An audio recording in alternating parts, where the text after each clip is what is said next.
जो मैं विकास कुमार शर्मा स्वागत करता हूं आपके अपने YouTube channel physics success point में। बच्चों, आज का हमारा टॉपिक है विद्युत बल रेखाएं। तो विद्युत बल रेखाएं होती क्या हैं? तो बच्चों, विद्युत बल रेखा के लिए हम सबसे पहले एक विद्युत क्षेत्र लेते हैं और उस विद्युत क्षेत्र में किसी आवेश को रखते हैं। यदि वह आवेश धनावेश भी हो सकता है और ऋणावेश भी हो सकता है। यदि वह आवेश जिस पथ पर गति करेगा या गति करने का प्रयास करेगा उसे हम विद्युत बल रेखाएं बोलते हैं। तो देखो, विद्युत बल रेखाएं होती क्या है? एकांक धन आवेश को किसी विद्युत क्षेत्र में रखने पर वह जिस पथ पर गति का प्रयास करता है उसे विद्युत बल रेखाएं कहते हैं। इसकी विशेषताएं दे रखी हैं कुछ। तो सबसे पहले हम बात करते हैं कि विद्युत बल रेखाएं होती हैं वो केवल काल्पनिक रेखाएं होती हैं। इनको हम इमेजिन नहीं कर सकते हैं, केवल ये काल्पनिक रेखाएं होती हैं, रियल रेखाएं नहीं होती हैं। नंबर 2 बात है कि दो विद्युत बल रेखाएं कभी आपस में नहीं काटती हैं, क्योंकि आपस में काटने पर कटान बिंदु पर विद्युत क्षेत्र की दो दिशाएं प्राप्त होती हैं, जो कि संभव नहीं है। कि हमारे पास जैसे हमने दो विद्युत बल रेखा ले ली, एक विद्युत बल रेखा ले ली हमने ये, एक विद्युत बल रेखा ले ली हमने ये, ठीक है।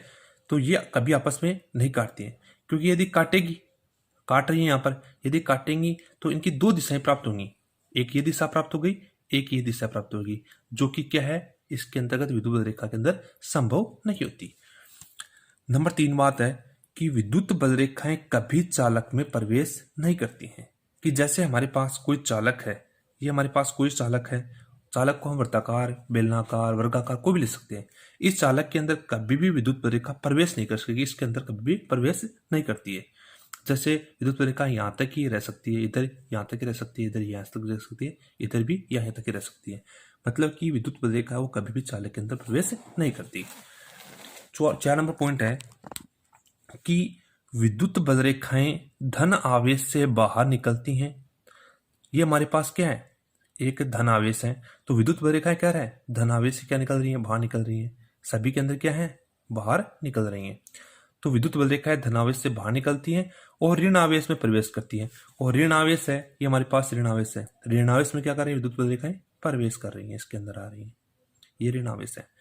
तो जो धनावेश होता है उसके लिए होता है Q ग्रेटर देन 0 और ऋण आवेश होता है उसके लिए होता है Q लेस देन 0। अगला पॉइंट 5 नंबर पॉइंट है कि जब दो समान प्रकृति के आवेश के लिए विद्युत बल रेखाएं निम्न होती है। जैसे हमारे पास समान प्रकृति का आवेश है, एक प्लस आवेश है, एक माइनस है, तो इसको लिख सकते हैं कि जब दो समान प्रकृति के धन आवेश के लिए, ठीक है, तो हमारे पास प्लस प्लस है, तो उनकी विद्युत बल रेखाएं क्या होंगी, क्योंकि धन आवेश से विद्युत बल रेखाएं बाहर क्यों निकलती हैं, तो देखो इसमें क्या है, बल रेखाएं बाहर की तरफ निकल रही है, ठीक है। इसी प्रकार है अगला पॉइंट 6 नंबर पॉइंट होगा कि जब दो समान प्रकृति के ऋणावेश के लिए विद्युत बल रेखाएं, तो उसमें क्या करेंगी, बल रेखाएं अंदर प्रवेश करती हैं। देखो, जब दो समान प्रकृति के ऋणावेश के लिए विद्युत बल रेखाएं अंदर प्रवेश करती हैं, सभी के अंदर क्या कर रही हैं, अंदर प्रवेश कर रही हैं इसके। अगला है 7 नंबर पॉइंट कि जब दो असमान प्रकृति के आवेश के लिए विद्युत बल रेखाएं निम्न होती है। हमारे पास ये प्लस चार्ज है, ये माइनस चार्ज है, दोनों क्या है, असमान प्रकृति के हैं।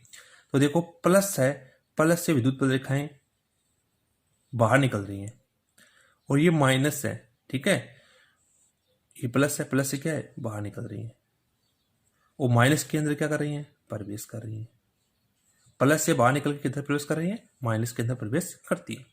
अगला हमारा जो पॉइंट टॉपिक है वो है विद्युत फ्लक्स।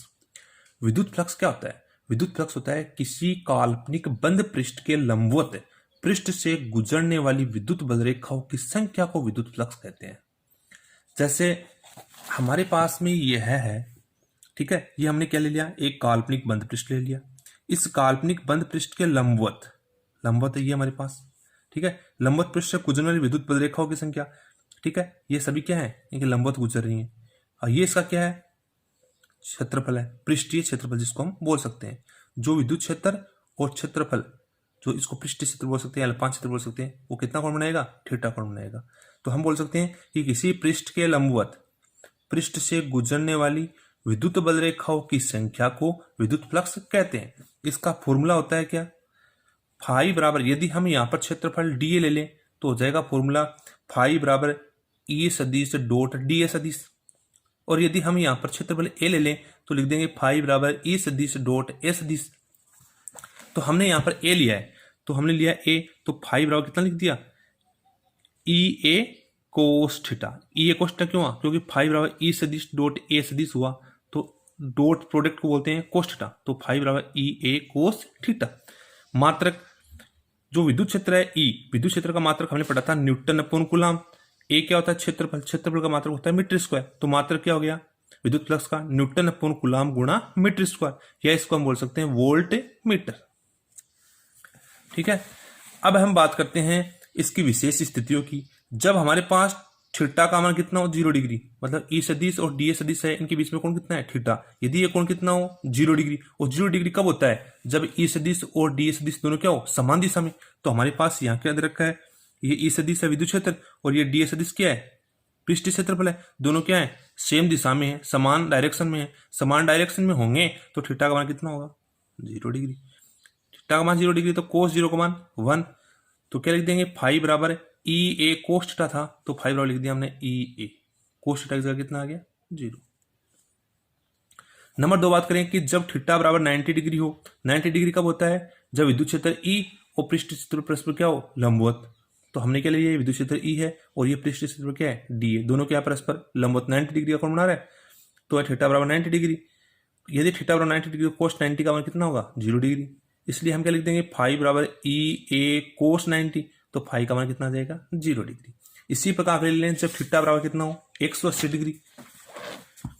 जब थीटा बराबर 180 डिग्री होगा तो विद्युत क्षेत्र और पृष्ठ क्षेत्र क्या होंगे परस्पर विपरीत दिशा में होंगे। ठीक है, तो हमारे पास ये विद्युत क्षेत्र ई है और ये पृष्ठ क्षेत्र डी है, दोनों क्या परस्पर विपरीत दिशा में। ठीक है, तो थीटा का मान 180 डिग्री और कोस 180 का मान कितना होता है -1 होता है। तो फाइव की जगह कितना आ गया ई ए कोस 180, या फाइव बराबर आ गया माइनस का ई ए। अब हम बात कर लेते हैं विद्युत फ्लक्स की जो कुछ महत्वपूर्ण विशेषता उनकी। नोट पॉइंट पे देखते हैं कि विद्युत फ्लक्स कैसी राशि होती है अदिश राशि होती है। विद्युत फ्लक्स का मात्रक हमने पढ़ा था newton upon coulomb into metre square या volt into metre. 2 number point किसी भी पृष्ठ का क्षेत्र सदिश सदैव उस पृष्ठ के तल के लंबवत लिया जाता है। किसी पृष्ठ का क्षेत्र सदिश है सदैव उस पृष्ठ के लंबवत लिया जाता है। बच्चों यदि आपको हमारा ये वीडियो पसंद आए तो वीडियो को लाइक कीजिए, शेयर कीजिए, बेल आइकन के बटन को प्रेस कीजिए, और यदि वीडियो अच्छा लगा हो तो कमेंट बॉक्स में कमेंट कीजिए। धन्यवाद।